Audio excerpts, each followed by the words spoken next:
Ini adalah perampokan bank paling jenius dan mencengangkan yang pernah ada di dunia. Bukan karena seberapa banyak yang mereka curi, tapi karena bagaimana mereka melakukannya. Sebuah rencana sempurna yang membuat polisi benar-benar bingung. Semuanya dimulai dengan Dalton Russell menatap Anda dan berkata, "Baru-baru ini, aku merencanakan perampokan bank yang sempurna." Dalton dan timnya tiba di Bank Manhattan Trust, membaur di tengah pagi Wall Street yang sibuk. Menyamar sebagai tukang cat yang memakai baju terusan dan membawa kaleng cat, mereka terlihat sangat biasa sehingga tidak ada yang melirik mereka dua kali. Saat Dalton melangkah ke dalam bank, sikap tenangnya menyembunyikan kekacauan yang akan terjadi. Dalam hitungan detik, dia melumpuhkan kamera keamanan dengan presisi yang terlatih, dan timnya dengan efisien mengunci pintu, menjebak semua orang di dalam. Gelombang panik pertama menjalar ke seluruh bank saat karyawan dan pelanggan dipaksa tiarap di bawah todongan senjata. Gerakan perampok yang cepat dan terkendali memperjelas bahwa mereka sudah pernah melakukan ini sebelumnya, atau setidaknya telah merencanakan setiap kemungkinan. Di luar, seorang petugas polisi melihat asap mengepul dari bank. Tidak yakin apakah itu kecelakaan atau sesuatu yang lebih jahat, dia mendekat dengan hati-hati, hanya untuk melihat Dalton muncul di pintu. Dengan nada suara yang sangat tenang, Dalton mengumumkan, "Aku punya sandera dan tidak akan ragu untuk membunuh mereka jika polisi mendekat." Petugas itu segera memanggil bantuan melalui radio. Segera, bank tersebut dikepung oleh armada mobil polisi, sirene mereka membelah udara Manhattan yang tegang.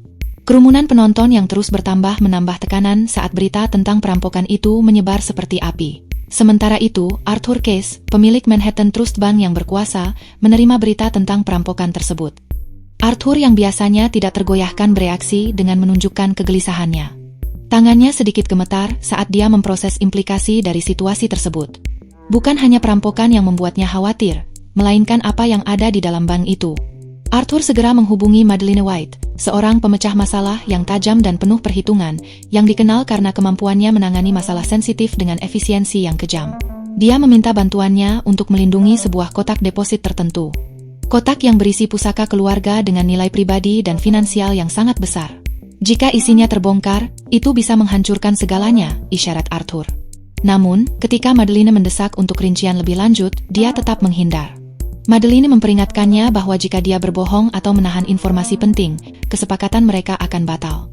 Dengan enggan, Arthur setuju, meskipun ketegangan dalam suaranya menunjukkan bahwa dia menyembunyikan lebih banyak daripada yang dia sampaikan.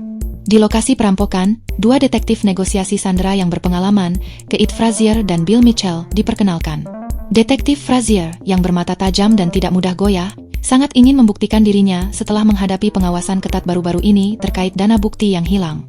Rekannya, Mitchell, menyeimbangkan intensitas Frazier dengan pendekatan yang lebih pragmatis. Saat mereka bergegas ke lokasi, Kapten Darius memberitahu mereka tentang krisis yang sedang terjadi. Jumlah tersangka tidak diketahui dan jumlah sandera tidak diketahui, akuinya dengan suram, menekankan kerumitan situasi tersebut. Kurangnya informasi menambah lapisan ketidakpastian pada kebuntuan yang sudah mencekam ini. Di dalam bank, Dalton dan timnya menjalankan rencana mereka dengan presisi yang mengerikan. Pertama, mereka membagi sandera menjadi dua kelompok, karyawan dan pelanggan, untuk menegaskan kendali atas situasi. Dalton menuntut agar semua ponsel dan kunci diserahkan. Ketika seorang karyawan dengan gugup mengaku meninggalkan ponselnya di rumah, Dalton dengan tenang menggeledah kantornya dan menemukannya, mengungkap kebohongan itu.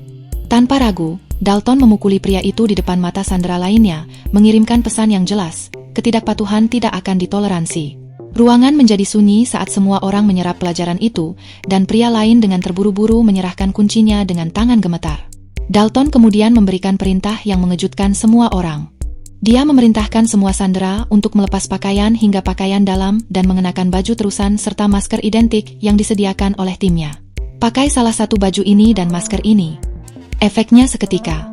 Perbedaan visual antara perampok dan sandera terhapus. Ketakutan dan kebingungan menjalar di ruangan itu saat orang-orang saling memandang dengan gugup, menyadari bahwa mereka sekarang adalah bagian dari siasat untuk mengaburkan garis antara korban dan pelaku. Dalton mengamati pemandangan itu dengan ketenangan yang dingin, tahu bahwa setiap detail rencananya berjalan sempurna.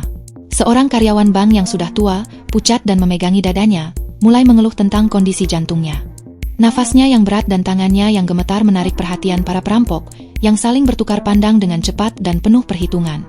Dalton, yang menilai situasi tersebut, mengizinkan pria itu pergi, tahu bahwa keadaan darurat medis dapat merumitkan rencana mereka. Saat pria itu keluar dari bank dan masuk ke dalam pengawasan polisi yang menunggu, para petugas memanfaatkan kesempatan itu untuk menginterogasinya. Masih tampak terguncang, pria tua itu menjelaskan apa yang dilihatnya di dalam. Ada 4 orang, katanya dengan suara gemetar. Mereka akan membunuh 2 sandera jika kalian bergerak. Kata-katanya meningkatkan ketegangan di pusat komando. Polisi dengan cepat mencatat keterangannya, tetapi tidak bisa mengabaikan kemungkinan bahwa kesaksiannya tidak akurat atau dipengaruhi oleh rasa takut.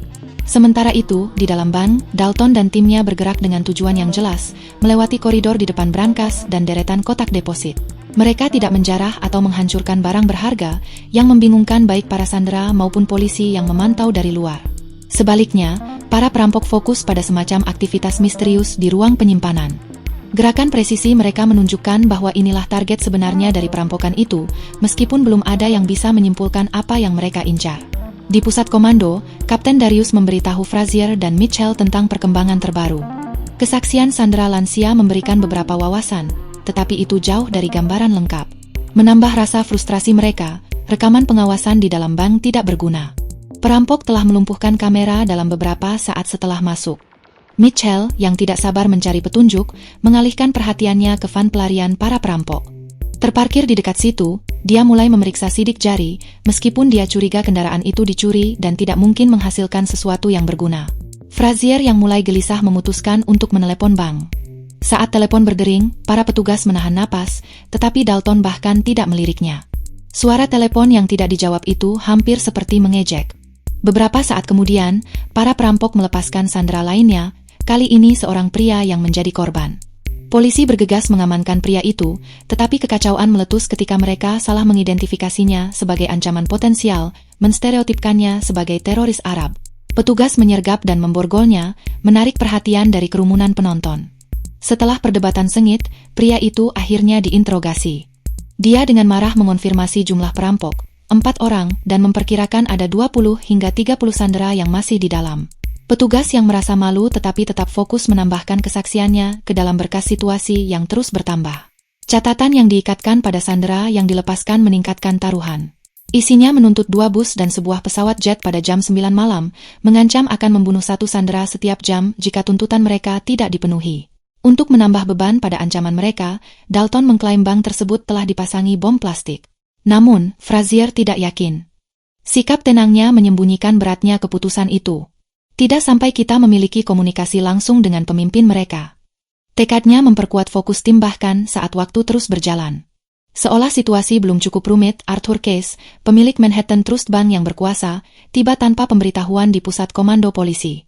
Berpakaian rapi meskipun tampak cemas, Case menawarkan untuk menyediakan pesawat bagi para perampok, yang menimbulkan banyak kecurigaan. Frazier dan petugas lainnya segera merasa curiga. Mengapa Anda di sini dan mengapa Anda sangat peduli? Tapi Case menghindari pertanyaan itu. Sebaliknya, dia bersikeras pada pentingnya menyelesaikan situasi dengan cepat dan diam-diam sebelum dikawal keluar. Kembali ke dalam bank, para perampok melakukan langkah lain, meminta makanan untuk para sandera. Bagi Frazier, ini adalah kesempatan yang mereka tunggu-tunggu. Sambil memastikan pengiriman tampak seperti rutinitas, polisi bersiap untuk menyelundupkan alat penyadap bersama makanan itu, berharap akhirnya bisa melihat apa yang terjadi di balik pintu yang terkunci. Perampok memilih pizza untuk pengiriman makanan, berpikir bahwa makan bersama akan mendorong para sandera untuk berkumpul dan berbicara, memberikan mereka dorongan semangat. Di luar, polisi bergegas memanfaatkan situasi tersebut. Pizzanya oke, mungkin agak dingin, saran seorang petugas yang menangani penyadapan, sambil menanam perekam digital berbentuk pena di dalam kotak pengiriman, yang mampu menangkap audio selama 30 menit. Ini adalah jendela kecil tapi berpotensi krusial ke dalam operasi perampok. Sementara itu, ketegangan meningkat di dalam bank. Seorang sandera yang menantang para perampok, mungkin berharap untuk menggerakkan yang lain, tetapi itu berakibat fatal. Dalton dengan tenang memerintahkan timnya untuk menjadikannya contoh. Pria itu diseret melewati berbagai ruangan, teriakan-teriakannya bergema dan membungkam sandera lainnya. Setelah memamerkannya, mereka menguncinya di ruang penyimpanan, tindakan keberaniannya segera dipatahkan. Ketika pengiriman pizza tiba, polisi dengan hati-hati menanam alat perekam. Perampok menerima makanan itu tanpa rasa curiga, dan para petugas dengan penuh semangat menunggu hasilnya. Namun, ketika mereka mendengarkan rekaman itu, mereka disambut oleh kejutan. Itu bukan bahasa Inggris, melainkan apa yang tampak seperti bahasa Rusia. Para detektif segera berpaling kepada Sandra yang telah dibebaskan, menanyakan apakah ada yang mendengar percakapan dalam bahasa Rusia. Sementara ini berlangsung, para perampok tetap selangkah lebih maju, dengan cerdik merotasi para Sandra dari kamar ke kamar dan mencampur adukan mereka. Pergantian terus-menerus ini membuat polisi terus menebak-nebak tentang lokasi dan identitas Sandra, menambah lapisan penipuan lainnya. Salah satu perampok menyamar sebagai Sandra dan membaur dengan mulus ke dalam kelompok pertama. Merasa frustrasi tetapi tetap bertekad, Detektif Frazier menyelidiki misteri bahasa yang terekam. Seorang petugas yang bisa berbahasa Rusia mendengarkan dengan seksama, tetapi dengan cepat membantah teori tersebut. Itu bukan bahasa Rusia. Frazier, yang selalu berpikir cepat, memutuskan untuk memutar rekaman itu melalui pengeras suara di luar bank. Berharap seseorang di kerumunan mungkin mengenali bahasa tersebut. Di tengah gumaman para penonton yang berkumpul, seorang pekerja konstruksi maju ke depan, mengklaim dia mengenalinya. Itu bahasa Albania, katanya dengan percaya diri, mencatat bahwa itu terdengar seperti bahasa yang diucapkan mantan istrinya.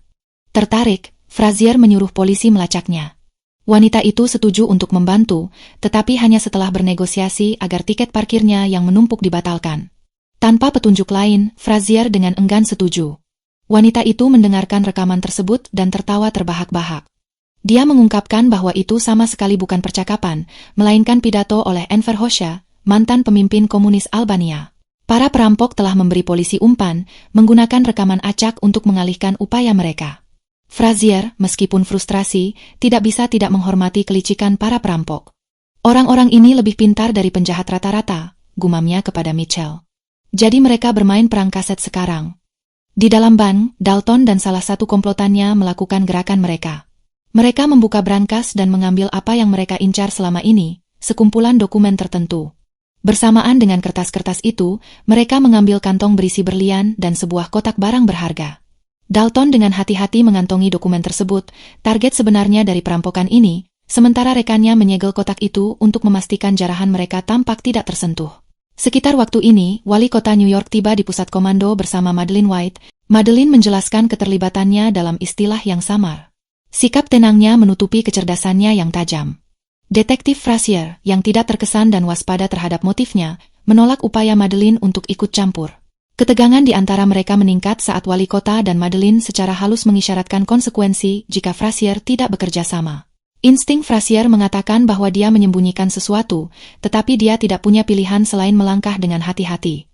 Kemudian, Dalton akhirnya mengangkat telepon, memulai kontak langsung dengan Frazier. Percakapan mereka penuh dengan ketegangan saat Dalton menegaskan kembali tuntutannya dan mengancam akan membunuh Sandra jika tidak dipenuhi. Frazier menyelidiki, mencoba mengumpulkan informasi berguna, tetapi Dalton tetap tidak jelas dan membuat frustrasi, jelas sekali sedang mengulur waktu. Apa yang tidak disadari Frazier adalah bahwa Dalton sedang mempermainkannya dan menikmati permainan catur psikologis ini. Dalam upaya untuk memperpanjang kebuntuan dan menjaga Sandra tetap aman, Frazier menawarkan lebih banyak makanan. Dalton ikut bermain kali ini dengan meminta burger, dan polisi mulai menyiapkan langkah selanjutnya. Sementara itu, para perampok bekerja secara metodis menyelesaikan penggalian lubang di ruang penyimpanan, sebuah komponen penting dari rencana rumit mereka. Setiap langkah diperhitungkan, setiap tindakan dilakukan dengan sengaja, dengan Dalton mengawasi setiap detail seperti seorang maestro yang memimpin orkestra. Di luar, polisi tetap tidak tahu tentang apa yang sedang terjadi di bawah kaki mereka. Setelah panggilan telepon misterius dengan Frazier, Dalton mengalihkan perhatiannya ke pemain baru dalam permainan ini, Madeleine White. Madeleine, negosiator yang persuasif, berhasil meyakinkan Dalton untuk bertemu langsung dengannya di dalam bank. Itu adalah langkah berani, namun dia melaksanakannya dengan ketenangan dan kepercayaan diri yang khas. Saat memasuki bank, dia digeledah dengan teliti oleh para perampok sebelum dikawal menemui Dalton. Percakapan mereka adalah adu kecerdasan yang sengit. Madeleine menawarkan Dalton kesepakatan yang menggiurkan. Aku memberimu tawaran yang sangat manis. Aku benar-benar berpikir kamu tidak punya banyak pilihan lain. Hukuman penjara yang singkat dan uang $2 juta yang menunggunya saat bebas, sebagai imbalan atas isi kotak deposit tertentu. Taruhan dari tawarannya sudah jelas, tetapi Dalton tidak terkesan. Dia mencondongkan tubuh, merendahkan suaranya, dan menyampaikan kejutan besar. Isi kotak itu adalah dokumen memberatkan yang mengungkap masa lalu kelam Arthur Case. Case, pimpinan bank yang dihormati, bekerja sama dengan Nazi selama Perang Dunia Kedua saat bekerja di Swiss. Bekerja dengan Nazi untuk memperkaya diri sendiri sementara semua orang di sekitarnya menderita. Dokumen-dokumen itu mengungkap perannya dalam pencucian uang, dan dia menggunakan uang berdarahnya serta mengambil keuntungan dari aset Yahudi yang dicuri. Dalton menyeringai, membiarkan beratnya pengungkapan itu meresap. Dia memperjelas kepada Madeline bahwa dia tidak mempercayainya atau Arthur Case. Dokumen-dokumen itu bukan sekadar bukti, itu adalah jaminannya. Jika aku tertangkap, kata Dalton dengan dingin, kertas-kertas itu akan memastikan kamu dan bosmu menjagaku tetap hidup. Kata-katanya membuat Madeline tampak gelisah, meskipun dia mencoba menyembunyikannya. Setelah meninggalkan bank, Madeline bertemu dengan Frazier. Dia memberitahu Frazier bahwa Dalton sangat cerdas, meskipun ada ancaman, dia tidak tampak seperti seorang pembunuh. Frazier mendengarkan dengan saksama, kecurigaannya tentang motif Dalton yang lebih dalam semakin berkembang. Merasa frustrasi karena kurangnya kemajuan, Frazier memutuskan sudah waktunya untuk melanggar aturan. Dia yakin bahwa Dalton selalu selangkah lebih maju dan taktik biasa tidak akan berhasil. Frazier menelepon Dalton dan menawarkan untuk menyediakan pesawat yang dia minta dengan satu syarat. Frazier harus diizinkan masuk ke dalam bank untuk memeriksa para sandera. Setelah jeda yang menegangkan, Dalton setuju. Temui aku di pintu depan, katanya, menyiapkan panggung untuk langkah perhitungan lainnya. Di dalam bank, Dalton mengawal Frazier melewati pemandangan yang kacau namun terkendali secara aneh. Para sandera, yang masih mengenakan baju terusan dan masker identik, duduk dalam kelompok campuran. Frazier mengamati mereka dengan cermat, mencatat bahwa mereka tampak tidak terluka dan relatif tenang. Seorang sandera menarik perhatiannya, seorang anak laki-laki. Frazier memohon kepada Dalton untuk melepaskan anak itu, tetapi Dalton menolak, nadanya tegas namun tidak agresif. Sebelum pergi, Frazier melakukan langkah berani. Saat mereka mendekati pintu keluar, dia mencoba menarik masker Dalton, berharap bisa mengungkap identitasnya. Ruangan membeku sejenak, ketegangan memuncak seperti aliran listrik, tetapi sebelum Frazier berhasil, perampok lain campur tangan dan mendorongnya mundur. Dalton yang tampak kesal menegaskan kembali tuntutannya untuk bus dan memperingatkan Frazier untuk tidak menguji kesabarannya lagi. Kembali ke truk komando, Frazier memberitahu Kapten Darius bahwa dia tidak percaya Dalton adalah seorang pembunuh. Dia menyarankan tim untuk tetap di posisi dan melihat apa yang dilakukan Dalton selanjutnya. Namun Darius menjadi tidak sabar. Situasi yang tadinya masih stabil mulai berubah. Panggilan telepon berikutnya dari Dalton mengubah segalanya. Dia menginstruksikan polisi untuk menyesuaikan kamera pengintai agar mengarah ke jendela tertentu. Apa yang terjadi selanjutnya mengejutkan semua orang. Polisi menyaksikan Dalton seolah-olah mengeksekusi seorang sandera dalam siaran langsung. Ketegangan di pusat komando meledak, dan Kapten Darius segera mengeluarkan Frazier dari kasus ini, mengambil alih kepemimpinan sendiri. Di bawah kepemimpinan Darius, polisi bersiap untuk serangan taktis ke bank. Dia memerintahkan penggunaan peluru karet untuk meminimalkan korban, tetapi risikonya tetap sangat tinggi. Mitchell menyuarakan kekhawatirannya, memperingatkan bahwa jika operasi berjalan salah, Frazier yang akan disalahkan. Frazier, meskipun dikesampingkan, tetap tenang. Dia memberitahu Mitchell bahwa dia telah membuat kesepakatan dengan Madeline, meskipun rinciannya tetap tidak jelas. Saat waktu terus berjalan, polisi semakin dekat untuk menyerbu bank, tidak menyadari bahwa Dalton sedang mengatur setiap momen dengan sempurna. Tepat saat penggerebekan taktis akan dimulai, Frazier menemukan penemuan krusial. Dalton dan timnya telah menguping setiap gerakan mereka. Tersembunyi di dalam kotak perlengkapan, para perampok menanam pemancar untuk tetap selangkah lebih maju dari polisi. Dengan panik, Frazier segera menelepon Kapten Darius untuk memperingatinya, tetapi Darius yang tidak sabar ingin menyelesaikan kebuntuan itu, mengabaikan peringatan tersebut, dan memerintahkan operasi tetap berjalan sesuai rencana. Di dalam bank, Dalton mendengar polisi bersiap untuk penyerangan. Tetap tenang dan metodis, dia memberi isyarat kepada timnya untuk menjalankan fase terakhir dari rencana mereka. Bom asap diledakkan, mengisi bank dengan kabut tebal yang membutakan unit taktis saat mereka menerobos bangunan.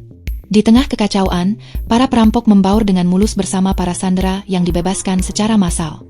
Setiap orang yang keluar dari bank segera ditahan oleh polisi, yang semakin mempersulit upaya untuk mengidentifikasi para pelaku. Unit taktis menyisir bank dengan presisi, memeriksa setiap ruangan termasuk brankas dan area penyimpanan. Namun, yang mengejutkan mereka tidak menemukan apapun. Tidak ada perampok, tidak ada barang curian, bahkan tidak ada sandera yang katanya tewas ditembak di depan kamera. Menambah misteri, polisi menemukan bahwa senjata para perampok hanyalah replika, mainan yang realistis namun sama sekali tidak berbahaya. Pembunuhan itu ternyata adalah tipu muslihat yang diatur dengan sangat hati-hati. Di luar, suasana semakin kacau saat para sandera yang dibebaskan dikumpulkan dan dibawa untuk diinterogasi. Karena semua orang berpakaian identik, membedakan antara sandera dan perampok menjadi mustahil. Frustrasi, Kapten Darius menyatakan kasus ditutup, bersikeras tidak ada lagi yang perlu diselidiki. Tetapi Frasier, detektif yang gigih, menolak untuk menerima kekalahan. Dia tahu ada lebih banyak cerita di balik ini. Kemudian, saat meninjau kasus tersebut, Frasier menemukan sebuah petunjuk, referensi ke kotak deposit rahasia yang terikat pada Arthur Case. Menggali lebih dalam, dia mulai menghubungkan titik-titik antara perampokan, Madeleine White, dan keterlibatan Case yang mencurigakan. Mencari jawaban, Frasier mengatur pertemuan dengan Madeleine. Dengan bukti pemerasan terhadapnya dan wali kota di tangan, dia mengonfrontasinya menggunakan pengaruh itu untuk meminta informasi tentang kotak deposit yang sulit ditemukan itu. Madeleine, sang manipulator ulung, tetap tenang. Dia memberikan petunjuk misterius tentang pentingnya kotak itu dan sangat menyarankan Frasier untuk melepaskan kasus ini. Sementara itu, Madeleine bertemu dengan Arthur Case untuk meyakinkannya bahwa Frasier tidak akan menjadi ancaman. Namun, dia memperingatkan bahwa Dalton masih memegang dokumen yang memberatkan sebagai sandera. Jelas dia memiliki pandangan yang sangat rendah tentang Anda. Case yang tampak terguncang mengakui kebenaran tentang isi kotak itu. Selain berlian dan dokumen sensitif, brankas itu berisi cincin Cartier, sebuah perhiasan yang dulunya milik seorang pria Yahudi yang dikhianati Case kepada Nazi selama Perang Dunia Kedua sebagai imbalan atas kekayaan. Pengungkapan itu menunjukkan kedalaman rasa bersalah Case dan sejauh mana Dalton berusaha mengungkapnya. Seminggu setelah perampokan, kecerdasan rencana Dalton akhirnya terungkap. Tersembunyi di balik dinding palsu yang dibangun di ruang penyimpanan, Dalton telah berada di dalam bank selama ini. Sementara polisi menyisir lokasi dan menanyai sandera, Dalton tetap di tempat persembunyiannya, dengan tenang menunggu keributan mereda. Dengan berlian, dokumen, dan cincin Cartier yang aman dalam genggamannya, dia muncul dari tempat persembunyiannya setelah 1 minggu penuh. Mengenakan pakaian santai, dia berjalan keluar dari pintu depan bank. Dia menyatu dengan kerumunan dan berhasil kabur dengan sangat rapi. Di luar bank, kaki tangan Dalton menunggu dengan diam-diam, siap untuk bertemu. Saat Frasier dan Mitchell tiba di lokasi untuk melaksanakan perintah pengadilan guna membuka kotak deposit yang terkenal itu, Frasier tanpa sadar berpapasan dengan Dalton, yang menghilang ke dalam kota seperti hantu. Di dalam brankas, Frasier akhirnya membuka kotak misterius itu, hanya untuk menemukan isinya yang membingungkan sekaligus memberatkan. Tidak ada jejak dokumen atau berlian. Sebaliknya, dia menemukan sebatang permen karet, cincin Cartier, dan catatan tulisan tangan dari Dalton. Pesannya singkat namun provokatif, ikuti cincinnya. Frasier memegang catatan di satu tangan dan cincin di tangan lainnya, sambil berpikir keras memahami semua ini. Kecemerlangan sejati dari rencana Dalton mulai menyadarkannya. Perampokan itu bukan hanya tentang uang atau berlian, itu tentang mengungkap kejahatan puluhan tahun yang lalu dan membawa orang kuat ke pengadilan. Frasier, yang bertekad untuk mengungkap kebenaran, menolak untuk membiarkan kasus ini pergi. Berbekal cincin Cartier dan kecurigaannya yang semakin besar, dia menghadapi Arthur Case di kantornya yang mewah. Banker yang dulunya percaya diri itu mencoba mempertahankan ketenangannya, tetapi pertanyaan tanpa henti dari Frasier membuatnya tampak terguncang. Frasier mengisyaratkan keterlibatan Case dalam sesuatu yang sangat tidak bermoral, memilih kata-katanya dengan hati-hati untuk menyindir pria tua itu tanpa menuduhnya secara langsung. Ketika Frasier meletakkan cincin Cartier di atas meja di antara mereka, kehadirannya yang sunyi berbicara banyak. Anda memainkan permainan yang bagus, detektif, katanya, nadanya dibumbui dengan rasa hormat yang enggan. Frasier hanya mengangguk, berdiri tegak saat dia berbalik untuk meninggalkan pasangan yang terpaku itu. Di saat-saat terakhir film, Frasier kembali ke apartemennya yang sederhana. Saat dia melepas jaketnya, sesuatu jatuh dari sakunya, sebuah berlian kecil. Dia memungutnya, pikirannya berpacu. Dalton. Entah bagaimana, selama pertemuan singkat mereka di bank, sang pencuri ulung telah memasukkan permata itu ke dalam saku Frasier. Hadiah perpisahan atau mungkin sebuah tantangan? Frasier duduk, membolak-balik berlian itu di tangannya, sebuah senyuman terbentuk di bibirnya. Itu adalah pengakuan diam-diam atas permainan yang mereka mainkan, permainan yang dibangun di atas kecerdasan, strategi, dan pemahaman bersama tentang area abu-abu antara benar dan salah. Terlepas dari semua perbedaan mereka, sang detektif dan sang kriminal berbagi rasa hormat yang langka atas kecerdasan dan tekad satu sama lain. Kamera terpaku pada ekspresi bijaksana Frasier saat dia meletakkan berlian itu di mejanya. Di luar jendela, kota tetap ramai seperti biasa, tanpa tahu ada sesuatu besar yang terjadi diam-diam. Layar menjadi hitam, meninggalkan penonton untuk merenungkan kompleksitas moral tentang keadilan, kekuasaan, dan kecemerlangan kejahatan sempurna Dalton Russell.